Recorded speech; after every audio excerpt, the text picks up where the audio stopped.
So thank you very much for being here. And yes, I would like to share with you what I have been working on in the last 2 years during my postdoc at Chloe group in the University of Mainz. So first of all, I would like to introduce a little bit myself because you may not know who I am. So I come from Cantabria, which is a region in the north of Spain, and I became a scientist mainly thanks to my brother, who is this guy, who now looks a little bit like this, although you are not capable of seeing it properly because of the contrast, but it's okay. I can tell you my brother is very handsome. Never mind, the thing is that I did there my PhD at the University of Cantabria, where I was mainly working in, let's say, in magnetism, but more bio-related stuff, magnetotactic bacteria, nanoparticles, and hyperthermia. And then I became interested, not then, but during my PhD, I also became interested in magnetic skyrmions because I was working with neutrons. And as you may know, the first experimental evidence of a neutron, of a skyrmion lattice was made by neutrons. So I was reading about skyrmions and I thought, this is super cool. I would like to learn more about that. And as you know, there is a very powerful group in Mainz at the Johannes Gutenberg University, which is the group of Jairo Sinova, who is theoretical, and also the group of Matthias Chloe, who is the experimental ones, pushing ahead this research on skyrmions. And then I got an Alexander von Humboldt Fellowship, and I landed in Mainz, which is 20 kilometers away from here, just for you to position yourself in Germany. So, what is the content of this talk, or what I have been working at in the last years?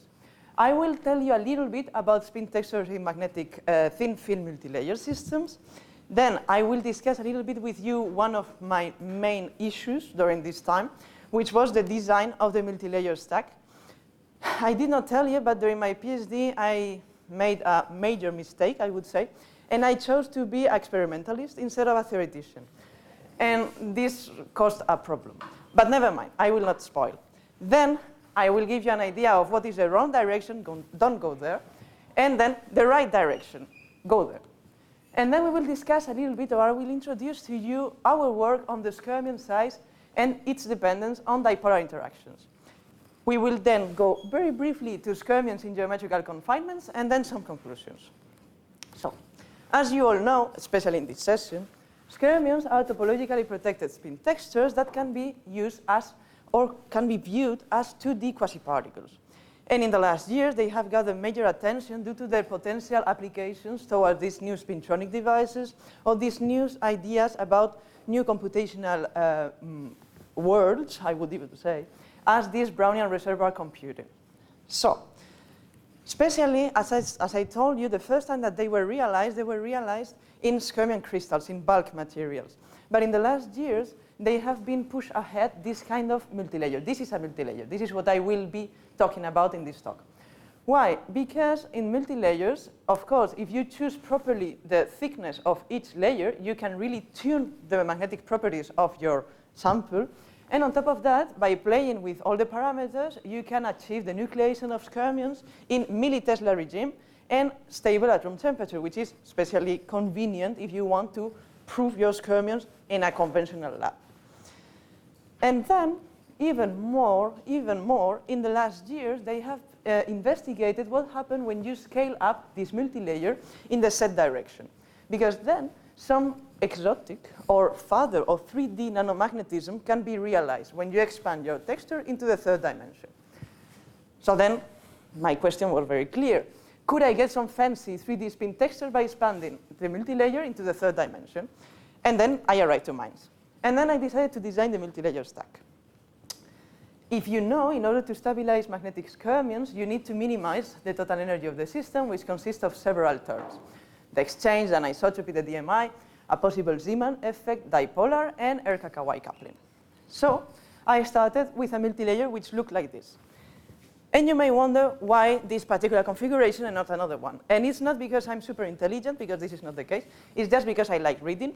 And I read a work by a guy called Noah Kent, who said, haha, I can stabilize Hopfions, which are super cool textures, when I use a multilayer stack more or less into this way. And then I thought, okay, like I was maybe overconfident, and then I thought, if Noah Kent can do that, I can do that. And then I just copy-paste. It was clear. Then I did the sample, and I went to the Kerr microscope, and I saw something like this. which I can tell you already is not promising. And then I realized kerr microscopy is not going to be the technique if I want to image this kind of textures, because first of all, without thinking of Hopfians on anything, there is an optical problem. The optical resolution of the kerr microscope goes down to 400, more or less, 400 nanometers, which is, 400 is already challenging, and we are really looking at spin textures that are really small. So, not a good idea. And also the saturation fields of this particular sample were hundreds of millitesla, which was hampering me for creating or nucleating spin textures using out-of-plane and in-plane field. Then I said, no worries, I have a brilliant idea, and I will use MFM, magnetic force microscopy, because then I can really go down, these 400 nanometers to even, in the best cases, atomic resolution. Forget about this, but let's think few nanometer resolution. And then I faced a second problem, which was the MFM that we had in Mainz was not good. And let me tell you that this is the polite way of saying the MFM in Mainz was a pain in the neck.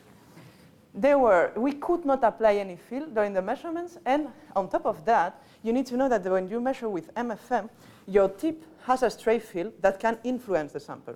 In this case, okay, we have hundreds of millitesla, so maybe it's not very relevant, but if you want to work on the optimization of the samples, it's going to be a problem. And on top of that, here and here, we already see by the structure that there is a lot of pinning. And yeah, we were thinking, if there is pinning, it's going to be a little bit difficult to really nucleate in free and move freely these super fancy spin textures. So then I thought, okay, this is not the way. Maybe Noah Kent's samples are different, so I will try something else. And then I was very motivated because I thought, if I try a different sample, it will be even better for a possible publication, because I would say, in a line in my article, these samples have nothing to do with the ones published before, because they are even better. So then I said, okay, perfect, let's go. These are the terms, and then I said, okay, we have here the Erka-Kawai terms, so I will play a little bit with the different samples that we could produce in Mainz, with cobalt, boron, cobalt-iron boron, trying different repetitions, trying to intercalate the different cobalt-iron borons. I was trying a crazy amount of stuff. And when I say a crazy amount of stuff, I say that I was producing samples and producing samples and producing samples and characterizing them. And here I am summarizing in 1 minute, but it took months. And nothing happened. Nothing happened besides in this sample, which was, of course, the last sample that I tried in this direction. In this sample, I don't know why, I believe in this sample. I know why, because I was reading that it's very similar to one sample in the literature, whatever thing, blah, blah, blah. And then we improved the MFM in Mainz by doing the following. As I told you, there is a stray field from the tip, which was not very easy to overcome, but it needed some contacts from my side to overcome the problem of the tip interaction, which was mainly, I was in Spain in a group where we customized the tips to have an ultra low moment tip. And then we put underneath the sample some permanent magnets, as this N.Kent suggested once to me, to have the possibility to image under magnetic field. And what we observed is the following. When we saturated in plane, we had stripes. And as we increase the out of plane, we achieve a skyrmion lattice state. These are very raw and very ugly data, but it's just because I will not spend very much time here. I was happy because at least there was something, but as I told you, my main purpose was to study the possibility of having 3D spin textures, and this is very unclear whether we have something there or not, and require more work. So then I thought, okay, this is what I want to do. And the main idea is, okay, you have your multilayer and you scale up. Well, I have skyrmions, and this should change into Hopfians. But then I came to one idea and was very simple. As I show you here, we have skyrmions, right? And there is no real works on investigating systematically how the skyrmion size, not the Hopfian, the skyrmion size is changing when we increase the number of repetitions. There are some intuitions, but not real work, especially concerning skyrmion lattices. Isolated skyrmions. Yes, we have a model, but not skyrmion lattices. And then I said, okay, I mean, at some point I would like to be successful because I want to call my mom and tell her that everything is going fine. So then I said, okay, let's do the following. I was very, very focused on this term, which is the ERKA-Kawhi coupling, mainly because during my PhD I was also working with rare earth, and then I thought it's super cool if I can stabilize Hopfians using magnetic frustration that you can have with ERKA-Kawhi. But then I thought, okay, at some point you need to give up your dreams, and then I said, let's put this term out. And I changed a little bit the design of the multilayer stack to have one where we don't have ERKA-Kawhi coupling, mainly because here you have an insulator. We have DMI because it's induced in this interface with the heavy metal tantalum and your coffee bee. And on top, you have the PMA. You need to tune also the PMA in order to have your, per PMA, sorry, is perpendicular magnetic anisotropy, to have your magnetization pointing out of plane. And on top of that, if you include here a tantalum dusting layer, dusting means that it's not a complete monolayer, but some atoms here and there, you decrease the PMA in such a way that you can really nucleate skyrmion lattices in this kind of stack. So we had room temperature skyrmions and skyrmion lattices. And then, bam, I scale up just by repeating this multilayer unit, pam, pam, pam, pam, pam, in different times, to study how the skyrmion size was changing with the number of repetitions. What is very cool for me was that in all the repetitions from 1 to 30, the magnetization was still out of plane, which is actually very good, because that means that I can image using Kerr microscopy and MFM without crying all day in the lab. Because remember, this is my story of success. So then, these are the results, and for me this was like, I could really print this and embrace this data, because it's for the first time that something works from the beginning till the end, more or less. So I use Kerr microscopy for the low repetitions, and as I told you, there is an optical limitation, so then you go for the high repetitions to your beloved MFM. And then, what did we have? We obtained this beautiful curve. And then I was really happy because you have a really, I mean, you know, curves. We like curves and we like when things fit. And then, as I told you, there were, well, first, you see a systematic decrease of the skyrmion size. Perfect. Then the thing was that I told you there are no works on skyrmion lattices, there is one work of isolated skyrmions. And then I thought, that's super cool, I will just use this model, I will fit my data and everything will work. And it did not work. Of course, what happened is that my results were showing exactly the opposite behavior of the one of isolated skyrmions. And then I was thinking, okay, my life is really miserable. When things happen to work, they don't fit. Never mind. The thing was that I was very stubborn, and then using the Büttner model, I was playing a little bit with a Zeeman field. All these measurements are at 0 field, but I play with a Zeeman field. And I found that I could fit this decrease when I include a Zeeman field in the micro-Tesla regime, which is not very much.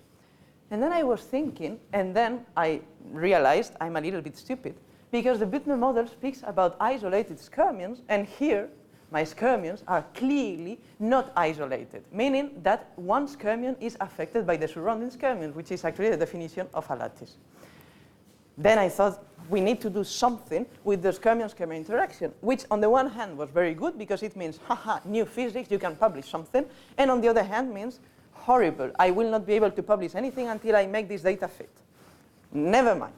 What happened is that then one now PhD, by that time master student in the group, Kilian Leutner, is very good at doing crazy stuff with his computer, namely at doing models. And then we were discussing, and I said, Kilian, can we somehow include this skyrmion-skyrmion interaction into the typical model of skyrmions, which are considered cylinders? This is from the Büttner model. And then, when we account for this term, are the data going to fit to our experimental results? And we said yes, and then let's rewrite everything. And as I said, we decompose the lattice into the infinite thin film, the self-energy of the cylinder-thin film interaction, and we included this new term, sorry, here, which is the cylinder-cylinder interaction. And for including this term, we were not doing anything fancy or crazy. We just kept the simplest way, which is we just did a multiple expansion of the surface contribution from a magnetizing field. And to do the two-dimensional sum, we used the Euler-Maclaurin formula. And then, very good, we kept ahead. And one of you, especially, well, one of you in this audience may wonder about the domain wall, because skyrmions have a domain wall. I will tell you in a while, it's not important in our case, but we used this expression where here the domain surface energy was calculated according to the exchange anisotropy and DMI, and this is a term for the domain wall energy density that comes from the demagnetizing field. And I tell you that this is not a problem because we did also MUMAX simulations. And what we obtained from these MUMAX simulations is the following. First of all, let me tell you, in order to reduce computational costs, we use the effective ferromagnetic model, meaning that we transfer our multi-layer stack into a single ferromagnetic layer. And what we obtain is that the domain wall width is really small compared to the skirmion radius, which means that the energy contribution from the domain wall is not going to be that critical in our case, and we can take the value from simulations. So, just for getting to you an idea, this is the first time that I show you a skirmion. It looked like that, and actually our skirmions don't think that they look like that. They look more or less like this, which means we have a super huge skirmion core and a super thin domain wall, which is actually good because this is why actually we can image them using Kerr microscopy, because otherwise how can we see one spin out of plane and one spin down? Very good. We have a lot of spin pointing there, and then bam, the domain wall. Super cool. And here the results. Very good. We see clearly a drastic reduction of the skirmion size at low repetitions. There is an excellent agreement here. At high repetitions, we match perfect the Kittel model for domain walls that we already know. But, as always, there is always a but in life. You see here that in this region, my experimental data do not match the data predicted by the simulations. And there is even a factor 2 discrepancy. And then we were thinking, and I was really thinking, how can my life be so miserable? I mean, I started without having skirmions. As soon as I got skirmions, they don't fit to the model. As soon as we develop a model, not all my data fit to the model. And then I said, okay, I mean, let's move on. Let's try to find a reason for this factor 2 discrepancy. And I'm very happy because, first of all, well, I will summarize in 1 minute the result of months, because we were discussing about all the reasons that you could even imagine about this factor 2 discrepancy. And I will tell you the key. The key was that this was a joint Spanish and German effort. And first of all, we were trying to find a solution in a Spanish way, which means we have a problem, the problem happens, and then we try to solve it. This is very Spanish. But then I realized, if I'm in Germany, maybe I should try to tackle this problem in a German way, which means we need to solve the problem before it actually happens. And this is what we did. So here I show you images of out-of-plane saturation of my samples and in-plane nucleation of the skirmions in these samples. Very good. Why? Because we were calculating the energy aerial density for the stripe and the skirmion phase. And what we saw is that for the stripe phase, is super cool. The agreement between experiments and model are perfect. But for the skirmions, we really have this factor 2, which means something weird is happening in the nucleation procedure of the skirmions. And then we investigated. And after investigating how can we tackle this problem, what we obtained is that we found a mechanism that could nucleate skirmions and also account for this factor 2 discrepancy. When we start with a stripe phase and we apply an in-plane field with a little bit of a component out of plane, which can match perfect the experiments, what we obtain is a transition through a topological trivial bubbles, which are not stable, and when we remove the field, we end up in a skirmion phase. And this skirmion phase, when we investigated it in more detail, we obtained that it's an overfill lattice, which means it's not 50% skirmions, 50% ferromagnetic background anymore, as it was the case in the model, but now we have 70% skirmions, 30% ferromagnetic background. In this case, when we calculate the skirmion periodicity, it decreases drastically by a factor 2, which matches our experimental values. So then, what we learn here?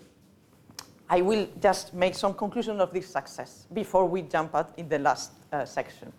We obtained dipolar stabilized skirmions lattices nucleated at really lab-friendly fields and temperatures.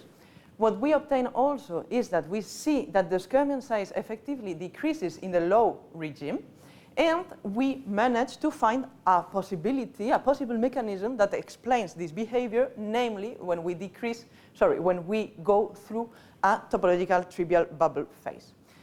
So this was very good. I was very happy about this, and we just submitted the article to arXiv, and we will submit it to a journal. But now I would like to complete the full picture, because I told you that a guy called Noah Kent was working and nucleating hopfions, and then he said that it's possible to have confined target skyrmions when you use confinement power, which means, namely, when you confine into a disk a multilayer stack. And I was also working in what is the effect of confinement in spin textures. As I told you in the group, they already published that confinement, the skyrmion dynamics in a confined geometry, can be very useful for this Brownian reservoir computing. And then I said, okay, this sounds really like a way of success. And I can tell you here, nothing bad happened so far.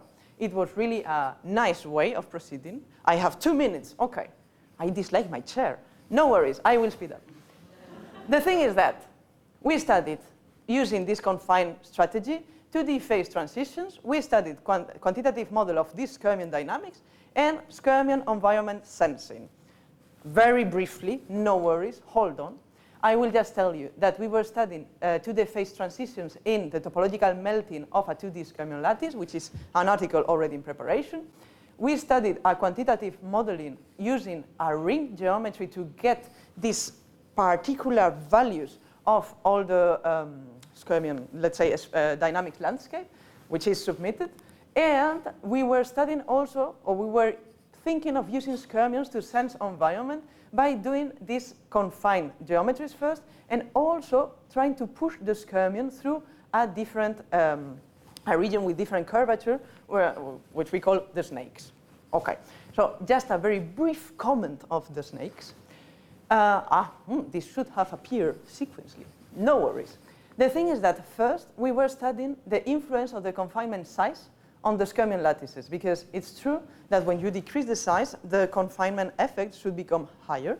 And we also studied the influence of the shape, because we were wondering whether this is an effect of really decreasing the size, or whether the number of corners, let's say an octagon, a circle compared to hexagons of lower geometries, lower symmetries, have an effect. And then what we observe is that systematically the skyrmions at the center are smaller than the one at the edges. Here you can really see it very, very good. You really see that the skyrmions here are smaller compared to the ones that are close to the borders. And this is something that we are trying to think or argue in terms of the skyrmion repulsion to the boundaries, definitely, but also the decreased stray field at the borders.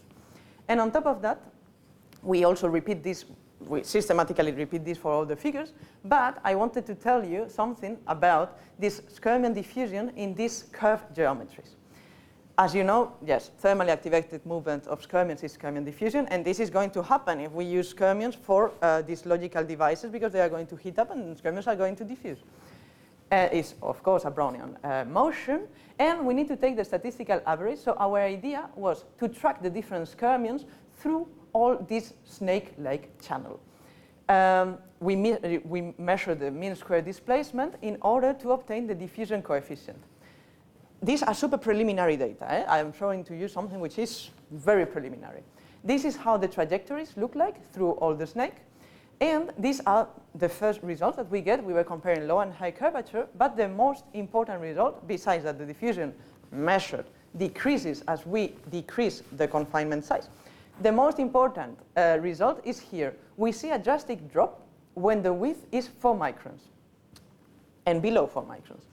And this cannot be accounted by pure dimensionality effects, because we were thinking, first of all, this cannot be, because this only gives you a factor 1/2.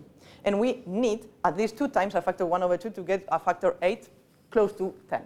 So then there is really a curvature effect that we are currently studying. And if you have any suggestions, please, this is the time to ask questions here.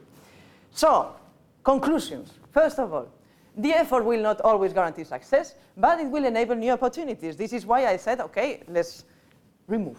the Erika Kawai, and then something good happened. The most important thing is that you should be friends to Noah Kent, because he can do Hopfians, I cannot do Hopfians. Then the second thing is that the skirmion-skirmion interaction is crucial as human-human interaction for settling down. Your skirmion lattice is going to be different depending on whether your skirmions are isolated or are forming a real lattice.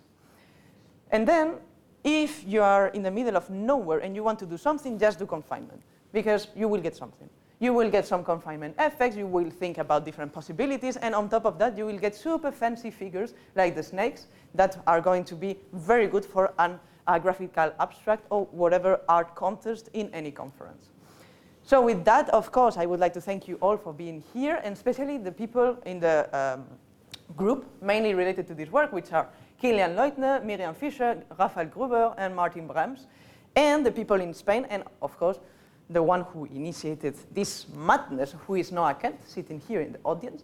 And just let me know if you speak Spanish, just let me tell you if you speak Spanish, we have a podcast program about physics and biology, which you can follow in this QR code. And thank you very much.